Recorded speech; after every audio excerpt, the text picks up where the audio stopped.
Do we hear Anna?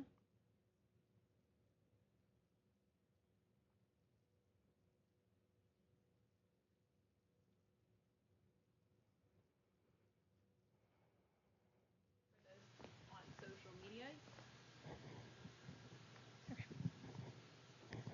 Good afternoon and welcome to NASA's Johnson Space Center. My name is Anna Schneider with NASA Communications, and today I am joined by the crew of NASA's SpaceX Crew-12 mission.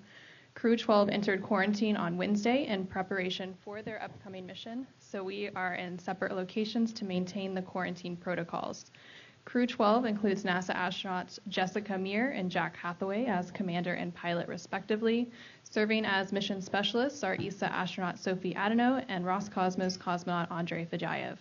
We will begin with some opening remarks from the crew before opening it up for questions here in the room and remotely. For those joining us on the phone bridge, you can press star 1 to enter the queue and star 2 to remove yourself from the queue.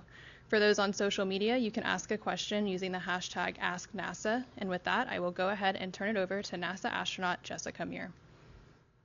Thank you so much, Anna. It is my absolute privilege to be here today to speak to all of you and especially to serve as the commander for this very exceptional crew. This is, of course, my second trip back to the International Space Station. I'm very excited to be returning. We have another veteran space station flyer here as well on our crew, Roscosmos cosmonaut Andrei Fedyaev. Both of us are really excited to bring our past experiences and expertise to the very first flight for NASA astronaut Jack Hathaway and ESA astronaut Sophie Adeno. We love this kind of balance that we have of 2 veterans and 2 rookies to hit the ground running when we get aboard the International Space Station. When we arrive on board, we will be joining Expedition 74, our friend and colleague NASA astronaut Chris Williams, and Roscosmos cosmonauts Sergei Kudzverchkov and Sergei Mikhaev. The 7 of us will comprise Expedition 74, and then partway through the mission for the 4 of us, the Soyuz crew with Chris, Sergei, and Sergei will actually depart, and we will be joined by a new Soyuz crew, Pyotr Dubrov, Anya Kikina, and also NASA astronaut Anil Menon. So we're very excited to be up there with different personalities, all our friends and colleagues working together on board the ISS. As I'm sure you're aware, we will be doing a multitude of different scientific experiments and technology demonstrations and tests on board our orbiting laboratory of the International Space Station. As a physiologist, of course, I'm very excited for the multitude of physiology experiments. We will do experiments ranging from bone and muscle health, our cardiovascular, blood flow, what's going on in all of these systems during the changes that we experience in microgravity. There's an experiment that's looking at the small muscles in our necks and how they can support us in different gravitational phases. There will be images of our brains taken pre- and post-flight to look at any changes to the brain that happen during microgravity and space missions.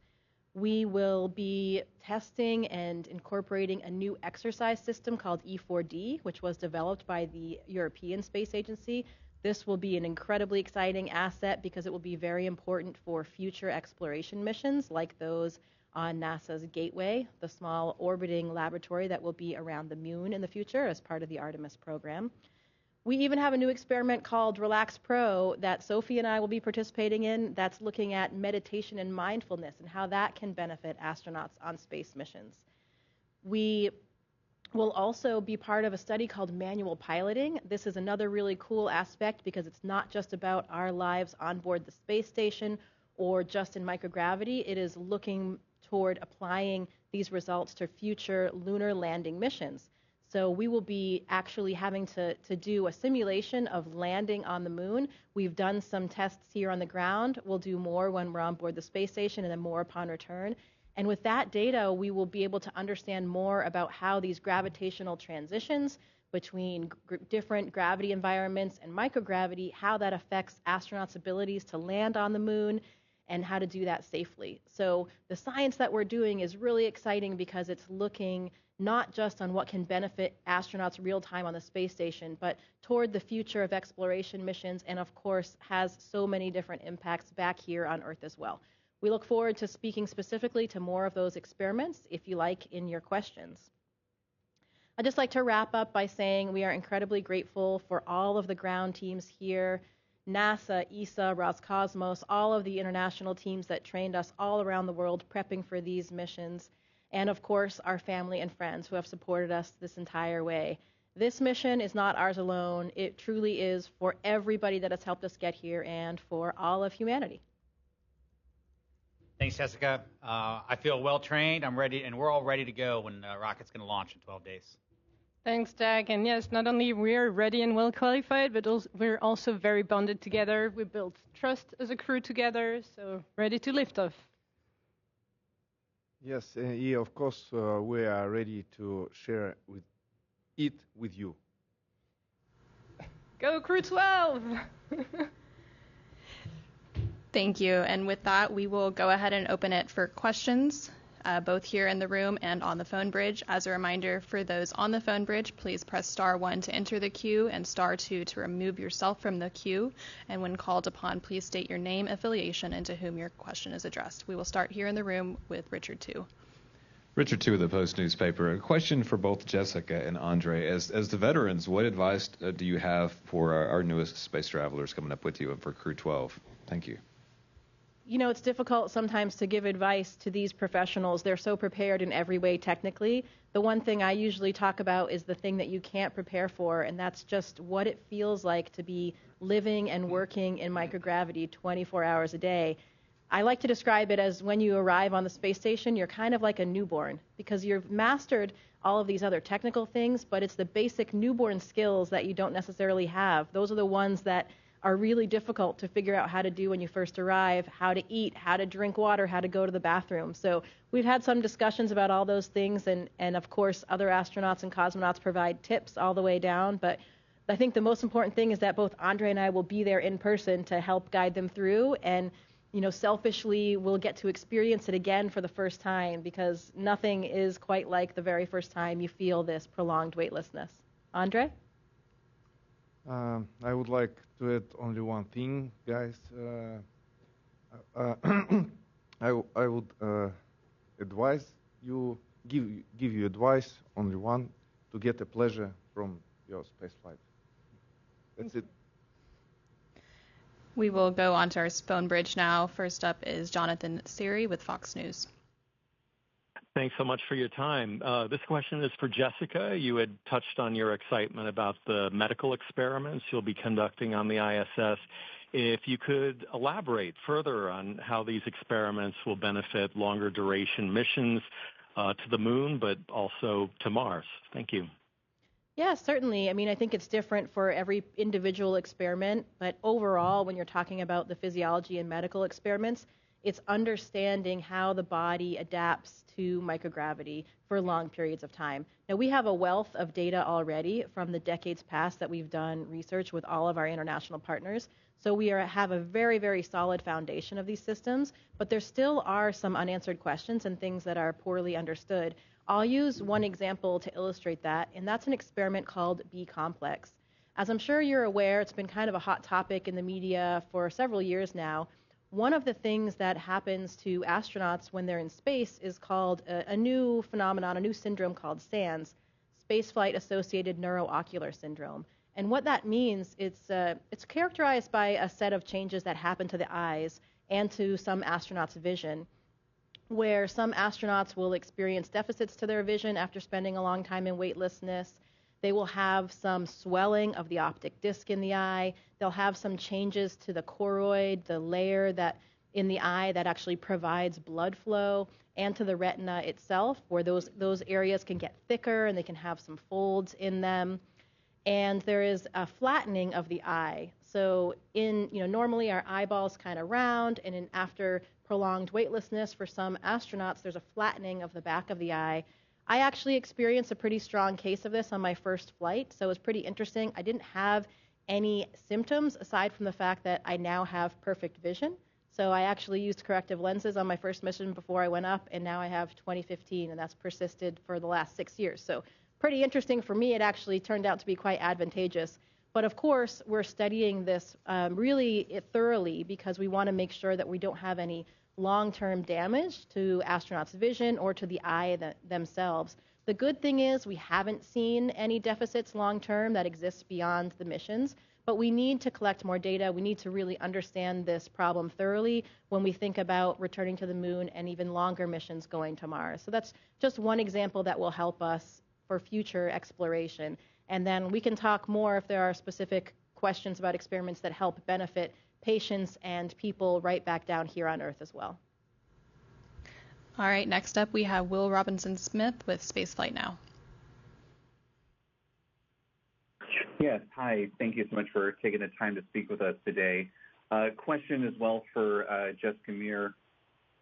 Assuming, obviously, things are quite fluid right now, but if Crew-12 launches before Artemis 2, the opportunity would present itself for both you and your spacewalking colleague, Christina Koch, to be in space simultaneously once again. Have you thought about what communication opportunities might present themselves in that scenario? And then just briefly on the manual landing experiment that you're going to be conducting on the ISS, how far into the mission will that happen? And is it agnostic to, the HLS provider, or are you working with specifically a SpaceX model for their Starship or Blue Origin's Blue Moon lander? Thanks. Yeah, sure. Of course, we are all thrilled about the launch of Artemis. We are very excited to see how this will all play out so we can watch our friends and colleagues go to the moon. The really cool part of it is that if we do launch before Artemis, we'll be on board the International Space Station, and part of their flight plan actually involves a call to the ISS. So would be really excited to be able to talk to Christina, as you mentioned, and also my classmate, Victor Glover, and kind of my astronaut uncles, Reed Wiseman and Jeremy Hansen. So hopefully we'll have the opportunity to do that connection. I don't think we'll have another kind of during the flight event during their mission, but of course we would welcome that if anyone can come up with anything. But I know that there is that scheduled event, and we're all very excited to be all in space at the same time. It's really interesting how things work out. As far as a manual piloting study, it is agnostic to the provider. So we have undergone, I think all three of us have been subjects for that. So we've undergone several sessions already here on the ground. And it's a simulator that the science team put together. So it's not specific to any particular provider. It's kind of basic piloting skills and landing skills to look at the problem in general, not for either specific provider at this point. And that will occur at various time points throughout the mission. Normally for experiments, especially physiological ones, we want to gather data early in the mission, partway through, like midway through the mission, and then towards the end to see how the human body is changing and adapting. And then, of course, the most important will be getting a data point as quickly as we can when we return to gravity as soon as we land. So that's how, I'm not sure exactly which days of the mission, but it'll be roughly divided up between the early, mid, late, and then post-landing time points. All right, next up we have Marcia Dunn with the Associated Press. Yes, hi, for Jessica, anyone else who would like to chime in. How hard is it for you and your crew not to be distracted by the Artemis 2 launch campaign, flying to the moon, astronauts flying to the moon for the first time in half a century, et cetera, et cetera? And also, have you had to go through any extra medical checks or procedures in advance of launching, given that the last crew had to cut their mission short for medical reasons? Any additional precautions in space to avoid any health surprises? No additional testing. I think the managers answered this question in their conference. We are already do a very thorough screening for us pre-flight, so nothing has come up additional. There's a lot of confidence where we are right now, and I'll hand off to Jack for the first part of the question. Yeah, thanks for the question. It's not a question about distraction. It's more about excitement, really. Like, these are our friends and colleagues that we watch train and work really hard to get qualified and ready to go to operate this vehicle on their mission to the moon. And we're just all really excited to see what they're going to be able to do. We're excited to be part of it, part of the NASA mission with our international partners to achieve these exploration goals. And so it couldn't be cooler that they're in quarantine and we're in quarantine. We're trying to launch 2 rockets roughly around the same time. It's a pretty exciting time to be part of NASA and part of this expanding mission as we go to the moon and beyond. Thank you. We will go over to social media for a quick question. As a reminder, for those on social media, you can ask a question to the crew using the hashtag AskNASA. So Monica Lynn Fisher on Facebook asks, what are ways you guys prepared for this flight? She says, I've always admired astronauts and always wondered what you guys have to do in order to be mentally and physically ready. Yeah, thank you for the question. Actually, the training is quite a long journey. It's actually already a mission in itself. So training is gaining a lot of skills that are very unique to space flight. So first, we get to learn what is the ISS system composed of, and so that we can understand what acronyms are used and what systems are here to operate. We need to learn how to repair them because it's exactly the same as in a house. At some point, you might have to repair the toilets, to fix some, some hot water thing, or, we need to take care of this house. It's not only a very high-tech laboratory orbiting, but it's also our home. So we need to be able to repair this. We also gain a lot of skills in emergency training. And for this, we need to be able to take the hat of a firefighter, the hat of a emergency room doctor, the hat of, whatever plumbing repair work. So there are a whole set of skills that we need to train for. And especially for emergency situations, we not only train the crew together, the four of us together, we also train with Russian Soyuz crews that, as Jessica mentioned, Sergei, and Chris are already there. So we trained with them the whole expedition together in the Scale 1 mock-up of the ISS here at NASA Houston. We also train with the ground control teams because in the end, all this works because there is a ton of people working on the ground helping us and supporting us and maintaining the systems. And so we need to be able to be sure that communication goes well in case of an emergency in particular, but also for nominal everyday tasks. So we train with them as well. And so these are the technical skills. Now we also become a crew together. We spend a lot of time. We learn to build trust among each other because, of course, we are doing a risky job where all of our lives relies on the other's skills and competence, and we trust each other very much for that. So there is a lot of out-of-the-box training, I would say, to be sure that even if we are pushed towards our limits, we know very well our crewmates and we still trust them. We can operate together even in a risky environment, even if stress is increasing. And so we do survival trainings in the water, winter survival training, and all kind of survival trainings. Yeah. So very exciting training. All right, next up we have Charlotte Cossit with AFP. Hi, thank you so much for doing this call. I wanted to ask a question to Jessica Meir and Sophia Deneau. As you're both preparing to launch at a particularly symbolic moment, as the first crewed lunar mission with a woman is also set to launch soon, I wanted to ask, how do you feel regarding this? Sophie, you will also be the second French woman astronaut to ever fly in space. So I was curious to know, what do these milestones represent to you both? Yeah, this was something that I spoke to often after the first all-female spacewalk with my colleague, Christina Cook, again, as mentioned. And I think for us, we are all equally trained. For us, it doesn't really matter who's doing what, because whether it's a spacewalk, a robotic capture, or a scientific experiment, we are all fully trained and ready to go. So the assignments doesn't really matter who does what. That's how I kind of thought about things in the beginning for the spacewalk as well. Christina and I were just going out the door and doing our job that day. But it did take on a lot more significance to me over time as I saw the outpouring of enthusiasm and support that we received from people all around the world, from all walks of life. And that is something that we really reflected on and did not take lightly. That meant a lot. And to me, what it means really, it's for the generations of minorities and people that were truly pushing the boundaries earlier that got us to where we are, where now it just feels incredibly normal for Sophie and I to be doing exactly what Jack and Andre are doing. There's no question. But the only reason we feel that is because of all of the hard work and glass ceilings that were broken for the generations of women and minorities before us. And so I hope that for them, they are the ones that can truly celebrate and revel in these achievements. Sophie? Yeah, I could not agree more with you, Jessica. So for me, like being here today has been possible because I received a lot of inspiration from role models. So not only men astronauts, but also women astronauts. I remember very well the first launch of Claudie Aigneret. I was 14 years old.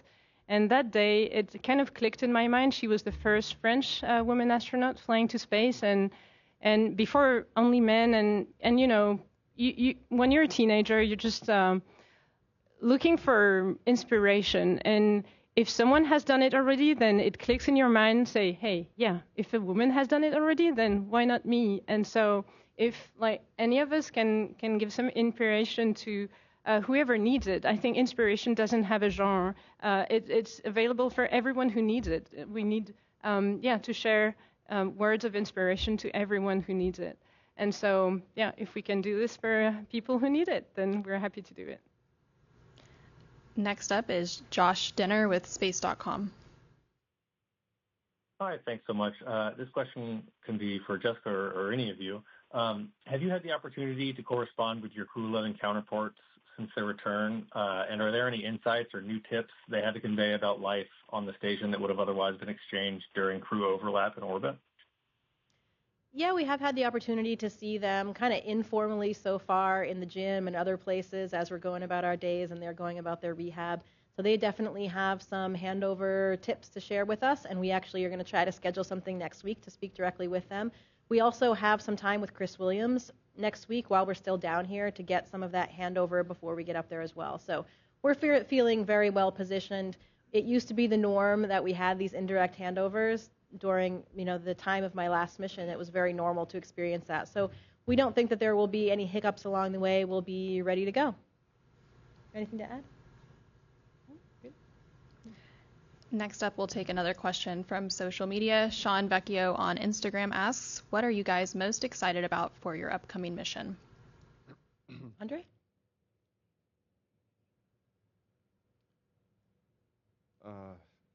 Если позволите, я по-русски отвечу. Чего ждем? В первую очередь, конечно же, успешного старта, затем выполнить всю работу, которая нам запланирована нашему экипажу на борту станции, выполнить ее качественно, и успешно вернуться домой. И особенно, лично мне, я уже, и Джессика, я думаю, тоже видела, точно видела Землю с высоты орбиты. И мне, конечно же, хотелось бы еще раз посмотреть и насладиться теми видами, которые открываются с этой высоты на нашу Землю. Восходы, закаты, и многое другое, что мы можем увидеть с этой высоты. So basically, he said he's looking forward to all of it. A successful launch, all of his work on board the space station, and a safe return, and especially the incredible views that we're all so fortunate to have from the International Space Station. He said it much more eloquently than that, I promise you. So, Jack, Sophie? Да. Jack, Sophie, anything? I think it's one of the things I look forward to is the small things that exist in just a completely unbelievable environment. Like one of the favorite parts of my day normally is getting up, it's quiet in the house, I'm having a cup of coffee, and I'm reading the news and just kind of getting ready for my day. And in a few weeks, I'm going to be able to do that same thing, but I'll be looking out the cupola while I'm doing it.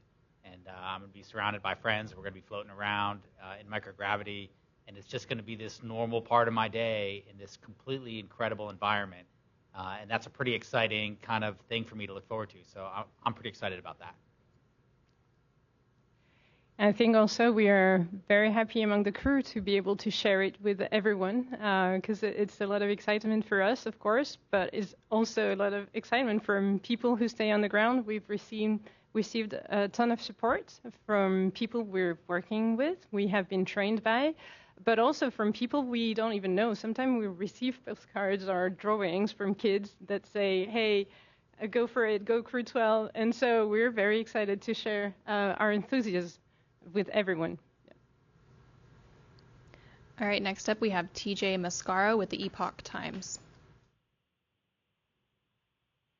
Hi, TJ Mascara with the Epoch Times. Thank you so much. My question is for Jessica and really any other crewmates who want to chime in. The International Space Station expeditions have always been about learning how to live and work in space and go on these long duration missions. But while you guys are up there, there's a chance that one going around the moon will be happening at the exact same time. Does that add any new sense of immediacy or more direct, like more of an obvious sense of a direct correlation, especially when it comes to the new exercise equipment or the lunar landing simulations?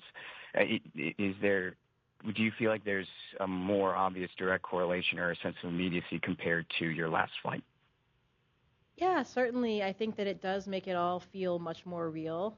Everything that we do at NASA is incremental. We build upon the previous steps and successes and lessons that we learned from previous missions.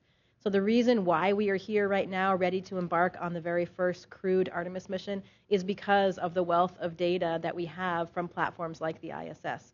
So we're very excited to continue with that. But I think, I know, of course, we've been talking about returning to the moon for quite a long time now, and it always seemed like, okay, we're just not there yet, it'll come in the future. I didn't think that it was going to necessarily happen during my career. I remember very vividly standing there and watching the Artemis 1 launch. I was pregnant at the time, and I was standing next to Christina, so it was one of these very core memories. And watching that rocket launch was really extraordinary. The feeling of the power of those engines that really nobody on Earth has felt since the decades before with the Apollo missions. The scale of it is really different in terms of how it feels and sounds to watch a rocket launch. And that was the moment for me where I was like, wow, this is real. Like, this is happening now. We are going back to the moon. And the next time that this rocket launches, it will be with my friends on top of it. So that for me was the moment that really made it all come together. And now we're right here on the precipice of the Artemis 2 mission, of their launch, and the fact that they will be in space at the same time as us. It is, as Jack was saying earlier, it's so cool to be an astronaut now. It's so exciting to think that we have all of these different prospects and to think about the work that we're doing. Of course, for the entire last 26 years, all of it has benefited these future missions. And in continuing some of these experiments that will help us with our first landing missions on the moon, it makes it even more worthwhile and rewarding for us. Next up, we have James Dowling-Healy with the West Hartford Community Interactive. Good afternoon. This is James Dowling-Healy with West Hartford Community Interactive. Given that Commander Hathaway is from Connecticut, Dr. Muir is from Maine, and Dr. Williams has deep ties to Massachusetts, will you be bringing any extra New England culture to the station, or are you planning any special downlinks?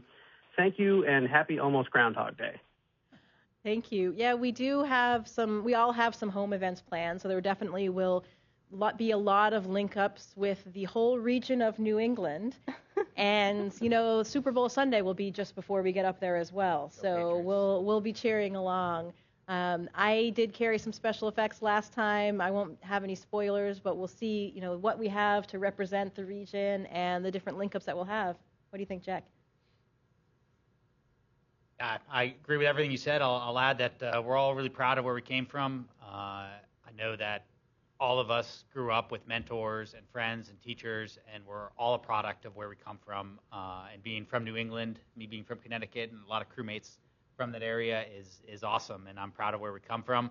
I'm proud of where we started, and I know no matter where we were born, where any astronaut was born, like that's always a part of us, and we carry part of our homes into space with us.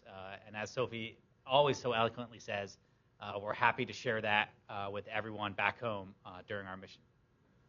And I would add that even if you're not from Maine or Connecticut, if you come from the middle of France, the countryside where I was raised, I'm also very proud from where I come from.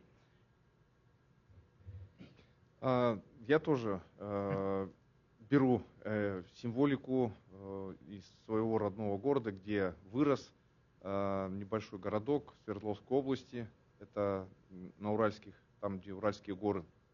Вот, и я везу с собой флаг этого города. I'm also taking the symbolic items from the little town where I grew up in the Sverdlov region, in the small mountainous town in the Urals, and I'm also bringing the flag of my local town. We will go back over to social media for another question. Alice Roche on Facebook asks, how do you cope with being away from your family? Is it hard for you to deal with?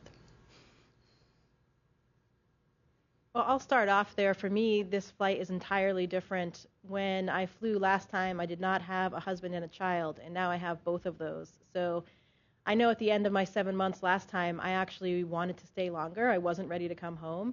And this time perhaps will feel a little bit different since I'll be leaving my 3-year-old back here. But everything that we're doing on board the space station is so exciting. It keeps us going, it keeps us invigorated, and it's easy to not miss things back at home. Of course, we will miss our family, our friends, our loved ones, but I hope that what we're doing will be exciting enough and important enough, noteworthy enough that one day when she's old enough, she'll appreciate that time away that we had. Just to add maybe with what Jessica said, and I totally agree with all of this, we are also very connected to the Earth and to the people we love. We can do some video calls or phone calls. We can write emails. So it's also easy to keep in touch and to keep contact. Of course, we are very busy on board, and especially I think will be a very busy expedition mission with a lot of tasks to do. So we'll maybe not have that much time to think about like what we miss and what we don't miss, because we'll be very busy. But for what matters, like being in touch with the one we love, we will be able to do that with a connection, thanks to emails, phone calls, video calls. I'll use your question to take the opportunity to thank my family, and I think on behalf of all the crew to thank our families, because they're the ones that sacrifice quite a bit to put up with our careers as we move around the country and go different places and support us and take care of the home front while we're on a training evolution or activity, or we go to the space station for 8 to 9 months. Our families are the ones that are at home taking care of the house, taking care of the kids, making sure they do their homework, and just keeping everything in order so we can pursue our dreams. So from the bottom of our hearts, thanks to our families for doing that for us. Great. We'll take another question from social media real quick. Robert Guzman on Facebook asks, are any of the astronauts taking a musical instrument, and if so, which instrument did they choose to take? I packed my piccolo. It flew with me on my last flight, so I do plan to play that. We'll see if we can arrange what might be a special event. Stay tuned for that. There are also several instruments on board the space station that live there full time, a couple guitars, a keyboard, some maracas, and other percussion-type instruments. There was a saxophone briefly when I was there last time that was flown by Thomas Pesquet, so I got to play that last time, but that is no longer there. How about you guys? Any instruments coming up? I think we can say we take our voices too, right? That can be an instrument. Да, в прошлый полет я привез с собой губную гармошку, поэтому там сейчас на борту есть еще и губная гармошка. В прошлом полете во время экспедиции у нас было целых 3 гитары на борту, Джессика уже об этом сказала, и мы часто собирались, устраивали, не то чтобы концерт, а вместе сидели, пели песни на разных языках, пели все вместе, использовали, например, как караоке, то есть я играл на гитаре, и все остальные просто пели уже слова из интернета, какую-то песню, если брали. Поэтому я думаю, в этот раз у нас будет что-то подобное обязательно. Также будем встречаться. Может быть, устроим действительно какой-нибудь концерт. Yes, I am going to bring, I actually brought a harmonica on board, so there is one already there. And as Jessica mentioned, there were 3 guitars during our previous mission on board. We used to sing together, and it was like karaoke. We sang different languages, or I would play the guitar, and everybody would sing the words from the song they looked up online. So we will probably meet and play our musical instruments and maybe actually give a concert. We will go back to the phone bridge for a couple more questions. As a reminder for those joining us on the phone, you can press *1 to enter the queue to ask a question and *2 to remove yourself from the queue. We will go over to Will Robinson-Smith with Spaceflight Now. Hey, everyone. Thanks for allowing a second question. you kind of hit on it with the musical instruments, but maybe beyond that to all 4 of the crew members, what's an important personal memento that you're bringing aboard with you to station, and why that item? Thank you. Well, if you want, I can start with. I mean, the things we bring on space station, there are different categories. There are some things that help us stay connected with our families, our beloved ones, our friends. And so generally for people, it's like kind of small souvenirs, pictures, or, everyone has its own or his or her own choices. There's a second category, I would say, is usually the thank you gifts that were given to us and that we want to fly with us and give back to the people, from people who really supported us, like mentors, people who gave us a ton of inspiration, or people who worked hours and hours to make this mission become possible and successful. And then there would be a third category, but for this one, I would say no spoiler. You will see along the way of those 8 months missions, because some things will happen on Earth, and we also want to celebrate and stay connected with everyone on Earth. So there will be some little surprises. And maybe a fourth category, because from the culture where I come from, food is very important, gastronomy. So actually the European Space Agency partnered with a chef whose name is Anne-Sophie Pic. And Anne-Sophie Pic prepared for us some meals to celebrate with the crew for things that we will want to celebrate, among others. And so it's a way also to feel connected to Earth, because it will represent not only some sophisticated meals, but also some very daily meals that everyone knows, and it's kind of reminds our childhood. So it will be nice to reconnect and build bonds again with each other during meals. We're all very excited for the French food. It will definitely raise the bar on our culinary experience in space. We'll take another social media question. Ra on Facebook asks, how do you plan to get used to microgravity? And I don't really know. As Jessica and Andre and all of our veteran astronauts have talked about, it's something that you don't really understand until you live it, and you just kind of have to see. You have to give yourself some patience and some grace. Some people feel a little bit uncomfortable at first, but everyone kind of works their way through it. I haven't heard anyone come back and not be absolutely in love with being able to float around and twist around and touch things and create little globes of water and play with their food and do somersaults through the lab. So it's a very exciting thing. It's one of those things you can't really know what it's going to be like for you until you get into it. But we're certainly excited to see what happens. Back on the phone bridge, we have Marcia Dunn with the Associated Press. Yes, hi. Question for Sophie. Have you been in touch with Claudie Henier? What is she telling you about your upcoming flight? Might she be coming for launch? And why do you think it's taken so long to put another French woman into space? Thanks. Yeah, thank you very much for your question. It's a really good one. Actually, it cannot be more to the point. I received a beautiful letter from her just today. It was very emotional. She was giving me all the final advices. I almost have a lot of emotions just saying this. She's been really supportive since I was selected, and she gave me always advice, not being too much present, because she knows we were so busy with training, but she was also, quietly present and say, hey, if you need any advice, I'm here. And sometimes I just picked up my phone and she answered and say, hey, maybe you'll go through this and that, and giving advice, So yeah, she really not only inspired me since I was 14 years old and her first launch, but she also has been a very good mentor until this point, and I cannot thank her too much. She will be here for launch, and I'm very happy that she will be able to be here. But wherever she would be in the world, I know she would be supportive. Anyway, yes. So just I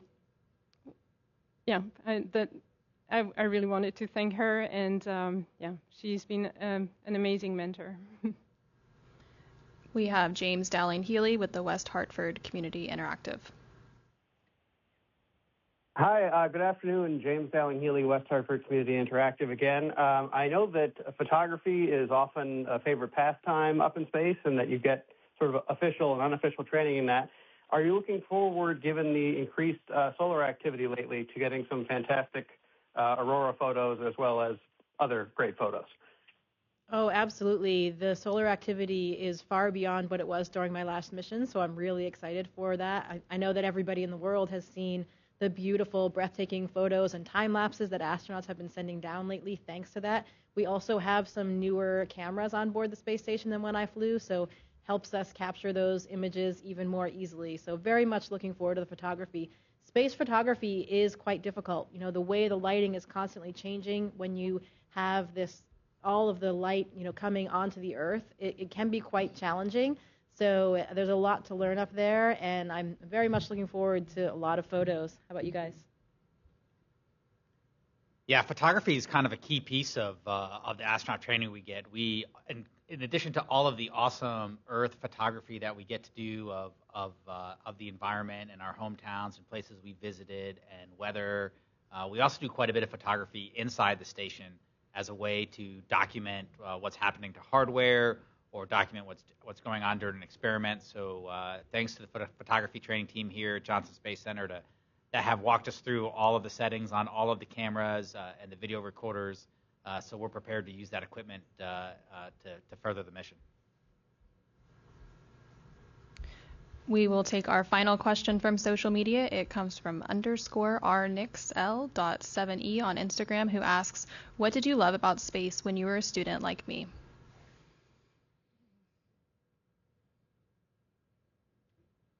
I love the adventure.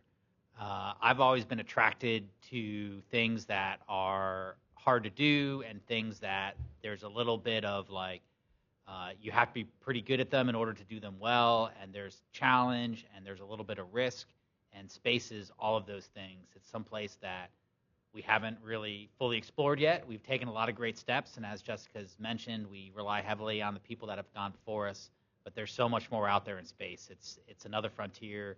It's another adventure to have, and that part is really exciting. It's been exciting for me my whole life, and I don't think that will stop. Like Artemis is going to the moon. Our friends are going to circle the moon in the next month or two. We're going to go up and spend 8 or 9 months on the space station, living in microgravity, learning about things, getting to go out the door in a spacesuit. There's a lot of adventure to have, and all of that was inspiring to me as a child and still is to this day. Yeah, I could not agree more with you, Jack. And I would say that it's the adventure, yes, for me too, but also the scientific part of the adventure. I think something that unites us as astronauts in general is that we love challenges, and it can be mental challenge or physical challenge, and the job of an astronaut has them all. So every time there's a new challenge, we're all ready to go and tackle this challenge. And adventure, science, all of this together. I would maybe say, as an international partner, what I was also very inspired to see is that it's a beautiful symbol of what humanity can do when nations cooperate together and work together. And whatever happens on the Earth, this as International Space Station is celebrating 25 years of continuous presence of people from all of the continents, and I think it's a very beautiful symbol that we all keep deep into our hearts, the astronauts, and also the ground team and everyone working for this. So space flight is a beautiful symbol of humanity, what humanity can do. Andre? Если говорить о том, что чем космос притягивал в детстве, то я всегда говорю, в принципе, одно и то же. В первую очередь, конечно же, различные фильмы о космосе, различные книги о космосе. Именно читая эти книги, просматривая эти фильмы, мне, конечно же, хотелось побывать там, где еще никто не был, и открыть какие-то новые пути, либо быть участником того процесса, благодаря которому для человечества будут открыты новые пути к новым мирам. И я уверен абсолютно в том, что это обязательно когда-то произойдет. Whenever I'm asked what attracted me to space in my childhood, I inevitably say that those were movies and books I was watching or reading in my childhood. I was always attracted to unexplored space. I wanted to become one of the explorers, exploring the unknown pathways and participate in the new discoveries, and that was the attraction. And I think it's very similar for me as well. As a child, I was very inquisitive. I had this scientific curiosity, especially about the natural world around me, the plants and the animals. Growing up in a small town in northern Maine with lots of trees around, I think fostered that. And my mom, who had this close connection to nature as a Swede. So all of that, this sense of exploration, I truly believe it's just inherent in us as humans. If not, we wouldn't have even discovered all of the continents and oceans on this planet. It just is natural part of us to want to look further, to go around the next corner. So that is why we are all so excited for this next chapter for our mission expeditions 74 and 75 on board the International Space Station. We talked a lot about some of the science, but we will also, it looks like, per the current plan, of course things are always changing, but it looks like we will also have several EVAs, several spacewalks during the mission as well, for solar panel upgrades, for other repairs of things like reflectors on the space station, and possibly more to come. So we will be very busy, whether it's conducting science, doing spacewalks, or even just changing the light bulb or fixing the toilet, like Sophie alluded to earlier. We see it all as this great next chapter of exploration, and we cannot wait to launch, coming up here very soon. And with that, we will go ahead and conclude today's news conference. Thank you for everyone who joined us here in the room, on the phone bridge, and on social media, and go Crew-12.